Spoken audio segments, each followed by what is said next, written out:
Hi, I'm Nicole from Baby to Sleep, and if you've been following me for a while, you'll know that I am a sleep coach for babies and children, and I support families in the majority of cases from 6 months through to about 6 years old with their baby or their child asleep.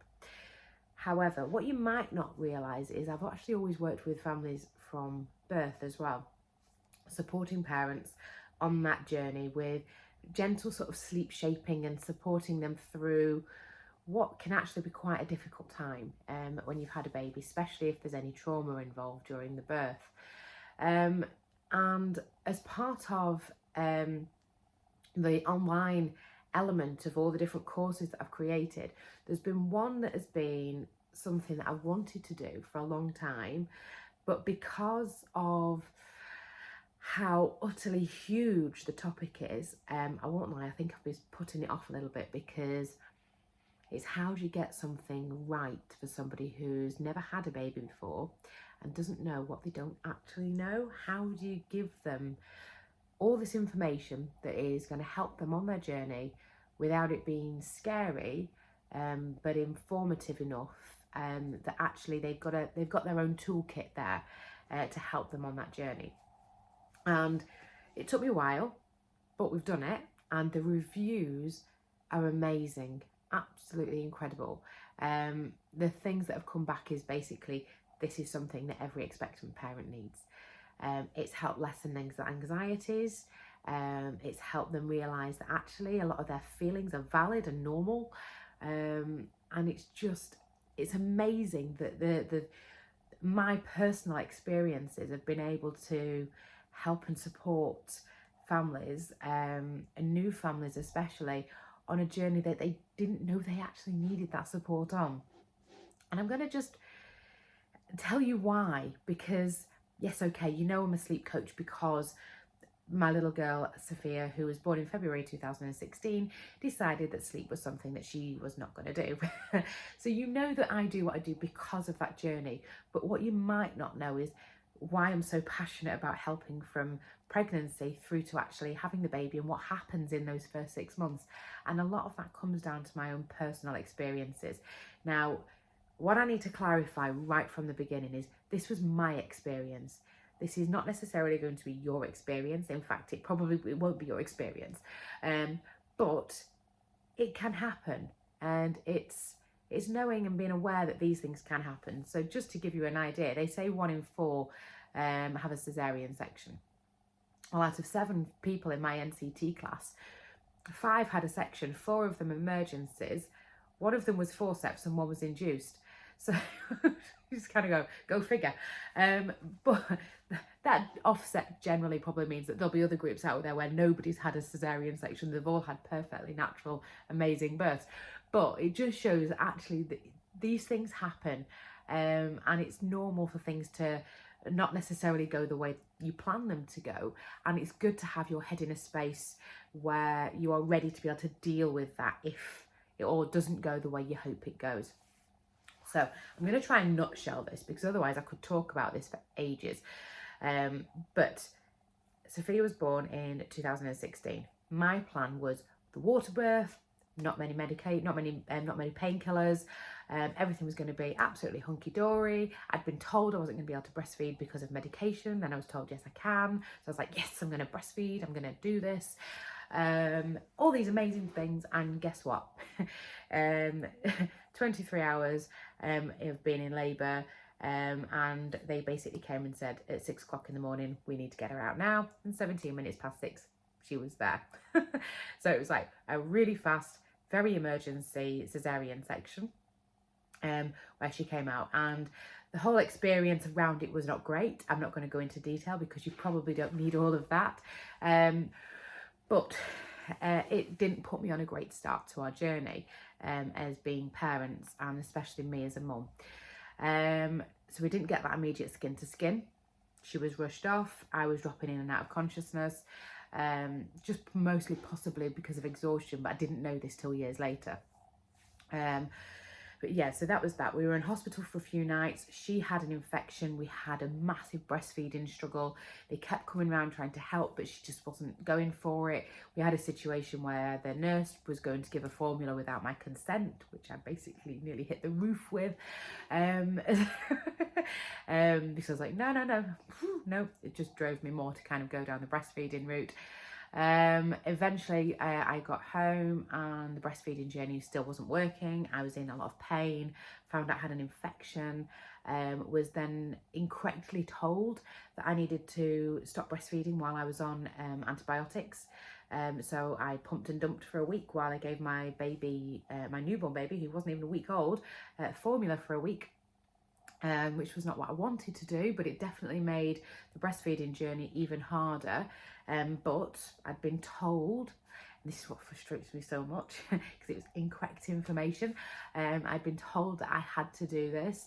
I didn't know that actually there was breastfeeding network out there, medication and, you know, support, help out there to help with whether you can breastfeed or not when you're on certain medication. I had no idea, so I was just going along with it all.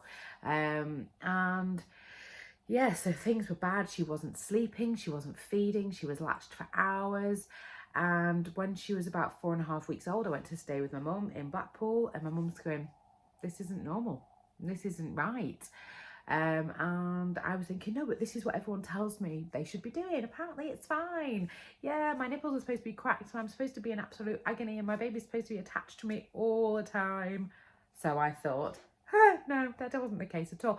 But she went off and got a dummy, which I was against, but we didn't really have a choice in the end because it was just desperation.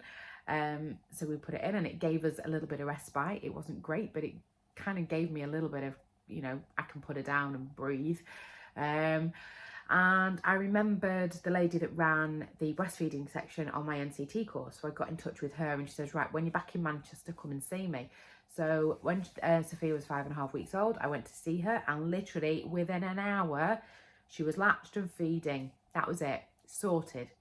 I cannot get over how getting the right support can make such a difference. So that was that, and that was our breastfeeding journey, and that basically just went from strength to strength. So for 5.5 weeks of absolute trauma to suddenly, boom, everything was amazing. I couldn't get over it. Didn't fix the sleep, obviously. We were already in a downward spiral to the point that come July, bearing in mind she was only born in February, me and my husband were in marriage counselling. We were ready for divorce. Things were that bad. Because I didn't know any different. And this is what I need to stress. You don't know what you don't know. If you are pregnant and you're about to have a baby, you can have all the most wonderful ideas as to how you're going to be. You're going to be the best mom. You're so maternal. You know what you're doing. You've read all the books. I did the same. And I just was not ready for what came next. And do you know what? Pretty much nearly everybody that comes to me with a baby that doesn't sleep has had some kind of experience that they weren't expecting, and they're struggling. It might not be that way for you, and I hope it isn't. And you know what? I hope the course that I've actually created is part of the reason why you don't end up in that same situation that me and so many others end up in. Basically, so we ended up in that situation, and eventually we ended up getting help to get her to sleep, and I ended up changing my career, hence why I'm here now. So and just very quickly, I need to very clarify, when I had my second baby 4 years later, she was a category 2 emergency planned section. So I was meant to have a planned cesarean section on the Monday. I went into labour on the Sunday. I didn't want a section. I had decided I was going to have my water birth again. I thought, yeah, everything's fine. And at about 30 weeks pregnant, I found out that I had to have a planned section, an elective section, due to health issues. And it turns out I should have had that in the first time round, but I hadn't been given the right information. And what I didn't realise until this point, and this is why it's so important to kind of have your head in a really good place with things and understanding what's to come and being directed to the right support when you need that support. I didn't realise until I was told I had to have a section, the deep scars that were actually left from the first time around, and I just broke down. I broke down into tears. I was like, no, I can't do this. I cannot do this. No. But I didn't have a choice. And I know that if you will always get told there is a choice, but for me, the choice was I either do this and they go down that route, or I try and go down the natural birth and potentially tear and become incontinent with my bowel. So yeah, that's not really much of a choice. And I don't really learn that actually. Do you know what? Emergency sections weren't fun. So I did some digging, I asked around, I found out about natural cesarean sections, and we went down that path. So even though I went into labour the night before, they were incredible. I went in, everything was calm. It was amazing, absolutely amazing. So they just, they're chatting away to you while they're doing everything. They dropped the sheet. Alicia came out. I watched her being born. It was amazing. We got the cord clamping. There was no rushing. We got immediate skin to skin. She was latched and feeding within 5 minutes. I cannot get my head around how different things were. But what I hadn't realised is how much I had been affected from the first time around until I broke down. And it turns out I should have had a debrief, which apparently they did do, but when I was in and out of consciousness, don't really remember that. So I found out that, yeah, she was back to back, but I didn't know this. And she was never going to come out naturally. But it shouldn't have took till 4 years later for me to find this out. It shouldn't have took for me to be at the point of having a breakdown because of, something had happened 4 years earlier. It shouldn't have happened. And I didn't know that there are links out there there are such a thing as birth trauma counsellors. Did you know that? There is help available for everything to do with having a baby, but knowing where to look for it, that's the different bit. That's the bit that's so hard. How do you know where to start? It's a minefield. Start looking for what to expect in the first 6 months. Hit that into Google. Your mind is then just blown because there's just so much. And what do you trust? And what do you believe? And what's right for you? So this is why the newborn course was created, the what to expect in the first 6 months. If you are pregnant, this is for you. If you have just had a baby, this is for you, okay? Get yourself prepared. Know how you're going to manage things in the first few weeks of life. What are you going to do with visitors? If you've already got a child, how are you going to introduce them into the family, the baby into the family? What are you going to do? What actually happens in those first few weeks of life? What happens if breastfeeding is a struggle? Where can you get help? Should you go to formula? Actually, hang on a minute. What if you're given formula and you're still having problems? Where do you go for help then? What if your birth hasn't been the way you wanted it to be? Where do you actually get help? What should you have done differently? Are you feeling guilty because you weren't able to do what you planned to do? All these things that kick around, but you don't know until you've actually experienced it. What are these feelings that you've actually got? Are they normal feelings? That this roller coaster of emotions that you're suddenly on, are they normal? Or should I actually be asking my GP for help? How do I make sure my baby's sleeping space is safe? Honestly, it's an absolute minefield. It really is. And I've put everything together within a course for you.